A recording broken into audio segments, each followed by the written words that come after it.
ఎండాకాలం వడదెబ్బ చాలా ఎక్కువ మందికి జరుగుతూ ఉన్నాయి. చాలామందికి చాలా రకాల సమస్యలు ఎండాకాలంలో సృష్టి అవుతూ ఉంటాయి. నేచర్ మనకి ఆ కాలానికి ఆ కాలంలో రోగాల్ని ఎదిరించడానికి ఎలా కావాలో అటువంటి ఔషధ గుణాలున్న పదార్థాలని ప్రకృతియే మనకిస్తుంది. అలా ఈ కాలానికి ప్రకృతి మనకిస్తున్న అద్భుతమైన పండు విటమిన్ సి యథేచ్ఛంగా ఉన్న పోషకాంశాలు అధికంగా ఉన్న ఒక పండు చూడండి.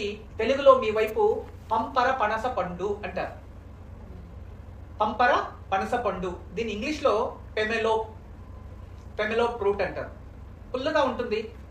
కొన్ని చోట్ల ఇది ఈ పండిన తర్వాత అంటే బాగా కోతకొచ్చిన ఒక పండుని మనం తీసుకుంటే దాంట్లో తీయగా ఉంటుంది. లేదు చిన్న వయసులోనే అంటే ఆ ఒక పండు పరిపూర్ణంగా పెరగని పండుని తీసుకుంటే పుల్లగా ఉంటుంది. దీంతో కొందరు పిక్కల్స్ కూడా తయారు చేస్తారు అని విన్నాను. అయితే ఇది ఆరోగ్యానికి చాలా మంచిది. ఎటువంటి శరీరంలో అధిక ఉష్ణం ఉంటే ఖచ్చితంగా దాన్ని తగ్గించే హై విటమిన్ సి ఉన్న ఒక పండు ఇది.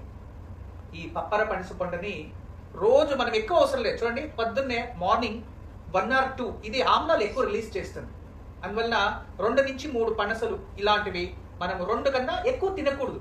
2 నుంచి 3 సేవించడం వల్ల ఇది ఫైబర్ కూడా చాలా బాగుంటుంది. జీర్ణశక్తి బాగా అవుతుంది, జీర్ణశక్తి పెరుగుతుంది. మరియు దీని రసాన్ని ముఖానికి రాసుకొని ఒక 1/2 hour 1 hour అయిన తర్వాత పేస్ట్ లాగా చేసి పెట్టుకోవచ్చు. లేదా రసాన్ని మన ముఖానికి రాస్తూ ఉంటే ముఖంలో కాంతియుతమైన చర్మానికి కాంతినిస్తుంది ముఖం పైన రాసుకోవడం వల్ల దీని రసం.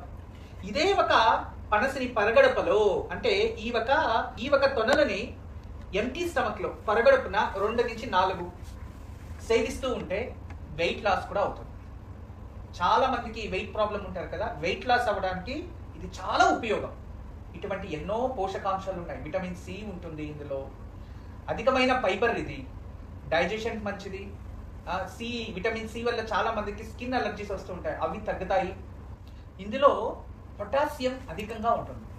ఈ పొటాషియం అధికంగా ఉండడం వలన దీన్ని సేవించడం వలన మనకి బీపీ కంట్రోల్ చేస్తుంది.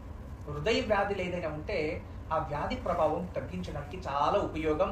రెండోది, ఎండాకాలంలో దీన్ని సేవించడం వల్ల వడదెబ్బ రాకుండా మనల్ని మనం కాపాడుకోవడానికి, శరీరాన్ని కాపాడుకోవడానికి ఎటువంటి యాంటీ ఆక్సిడెంట్స్ ఉత్పత్తి చేయాలో అది అలా చేసుకుంటాం. ఆరోగ్యానికి చాలా ఉత్తమం. దయచేసి ఎండాకాలంలో దీన్ని ఉపయోగించండి. జ్యూస్ చేసుకోండి, అలాగే సేవించండి. మీరు ఎలాగ ఉపయోగం చేసుకున్నా ఆరోగ్యానికి మంచిదే.